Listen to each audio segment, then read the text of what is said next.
নমস্কার বন্ধুরা, আমি পলি, তোমাদের বন্ধু। আজকে একটা নতুন তোমাদের রান্না শেখাবে।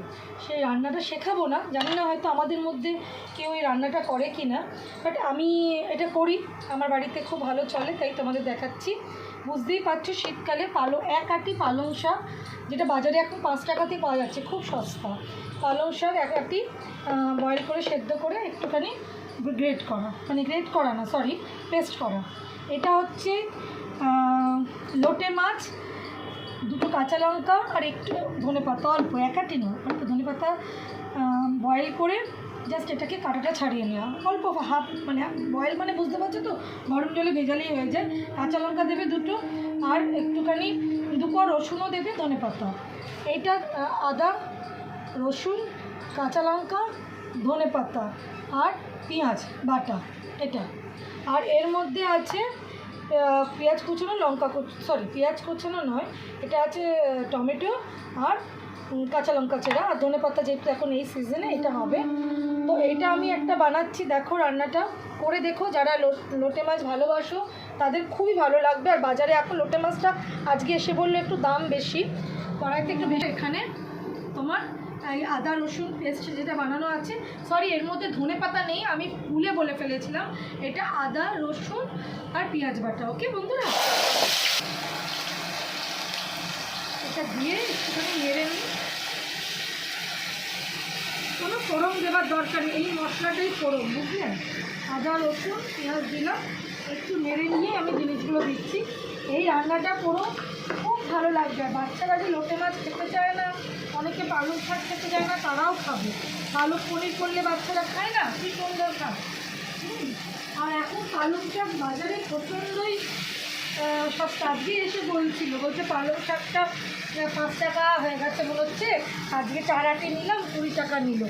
আমি বলছি হ্যাঁ, তাহলে তো আজকে এই রান্নাটা করা যেতেই পারে। আবার সাথে করে লোটে মাছও এনেছে। লোটে মাছটা যদিও বাজারে খুব একটা সস্তা নয় এখন, আর লোটের ডিমান্ড আমাদের সবসময় থাকে। তো যাই হোক, একটুখানি ভাজা হলো।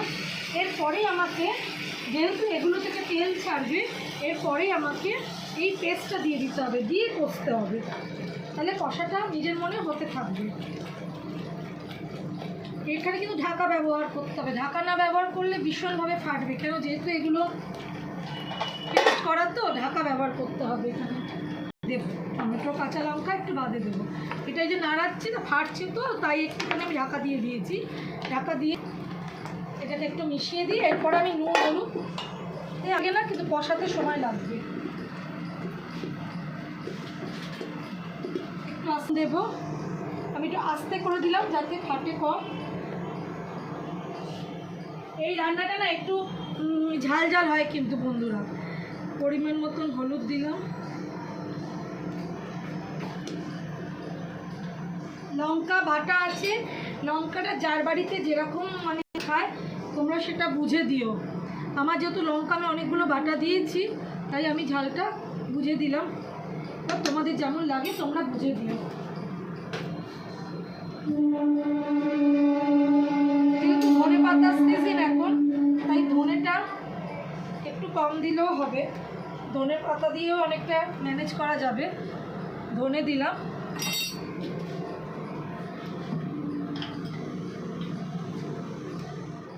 একটু জিরেও দেব, আর একটুখানি চিনি দেবো ব্যালেন্সের জন্যে, নাহলে সবগুলো ব্যালেন্সটা হবে না। একটু চিনিটা দিলাম, দিয়ে আমি এটাকে এবার একটু বাড়াবো। কারণ আমি যেহেতু এই জিনিসগুলো মশলাগুলো মেশাবো, তাই আমি এটাকে কমিয়েছিলাম, না কমালে এটা এত ফাটছে যে এর মধ্যে দেওয়া যাচ্ছে না। এবং সাথে সাথে আমি পেস্ট করা মাছটাও দিয়ে দিলাম। এর মধ্যে কিন্তু একটাও কাঁটা নেই, আমি সমস্তটা হাত দিয়ে বার করে নিয়েছি। এবার জোরে করে আমাকে এটাকে জলটা মারতে হবে, বুঝলে? এটাকে জোরে করে, এটা যখন পুরোটা রেডি হয়ে যাবে আর খেতে দেবে কাউকে, এর মধ্যে কিছুই খুঁজে পাবে না, যার ফলে যে পেস্টটা তৈরি হবে, এক থালা ভাত এটা দিয়ে খেতে পারবে, এটুকু বলতে পারি। তো এইটা এবার আমি সব মিশিয়ে দিয়েছি। নিজের মনে একটু হতে থাকুক, আমি পরে আবার দেখাতে আসছি তোমাদের। পিঠে এখন মশলাগুলোর সাথে ওগুলো ওটা এখন তৈরি হবে মশলাটার সাথে। এই পর্যায়ে আমি কাঁচা লঙ্কা আর টমেটোটা দিয়ে দেবো, যাতে কাঁচা লঙ্কা আর টমেটোটাও নিজের মনে সেদ্ধ হয়ে যায়। দিয়ে নড়িয়ে আমি ঢাকা দিয়ে জলটা মারবো, কেন কি সুন্দর গন্ধ বেরিয়েছে। এবার যদি আমি মানে খুলে রেখে দিই তাহলে টমেটোটাও সেদ্ধ হবে না, আর এটা প্রচণ্ড পরিমাণে মানে ছিটিয়ে ছিটিয়ে আসছে। তার জন্য এটাকে এবার ঢাকা দিয়ে জলটা মারতে হবে। যখন আমি নামাবো তখন এটা দেখলেই তোমরা বুঝতে পারবে যে এটা কী পরিমাণে দাঁড়ালো। তো দেখো রান্নাটা শেষ পর্যন্ত, শেষে আমি নামাবো। এবার আমি ঢাকাটা আবার দিয়ে দিলাম, তোমাদের আবার পরে যখন নামাবো ওই সময় আমি দেখাচ্ছি। মোটামুটি সব হয়ে গেছে। হ্যাঁ, প্রচণ্ড ছিটছে, শব্দটা দেখাও, দেখছো কিরকম ছিটছে, পুরোটাই পেস্ট না। আর জোরে না করলে এটা সেদ্ধ হওয়ার তো কিছু নেই, সব জিনিসগুলোই এর মধ্যে সেদ্ধ হওয়া বন্ধুরা। তাই জন্যে এখানে কী হবে, তোমরা এরকমভাবে ঢাকা দিয়ে করবে না, প্রচণ্ড ছিটছে। আমি ওই জন্য ঢাকা দিয়ে রেখে দিয়েছি। যখন আমি নাড়ছি তখন আমি ঢাকাটা এমন করছি যেন ভেতরে মনে হচ্ছে শিঙ্গি মাছ আছে।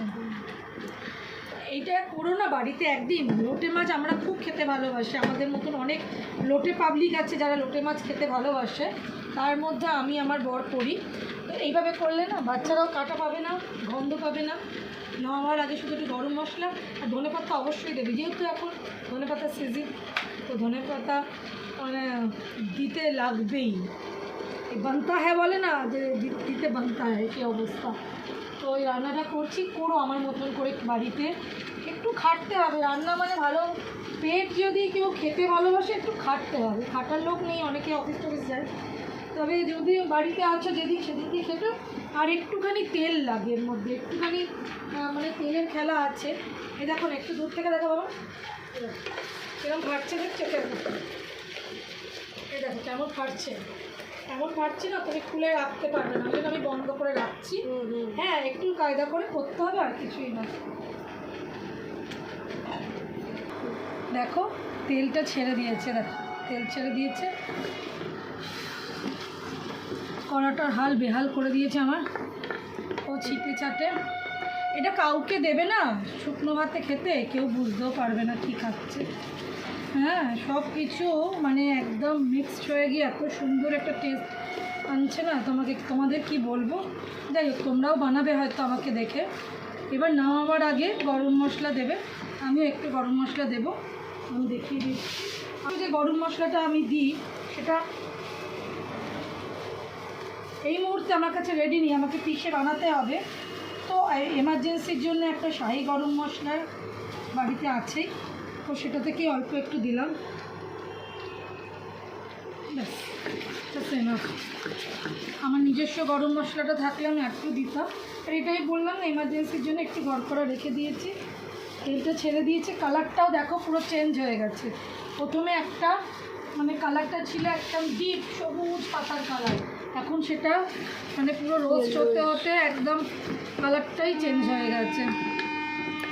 আর ঝাল যদি কারোর মনে হয়, ঝাল নুনটা দিয়ে টেস্ট করে দিও, একবার বানিও তোমরা। আমি বলছি আমার কথা শুনে একবার বানিয়ে দেখো, আমি বললাম ভালো লাগবে। আমি নিজে খেয়ে বলছি তো।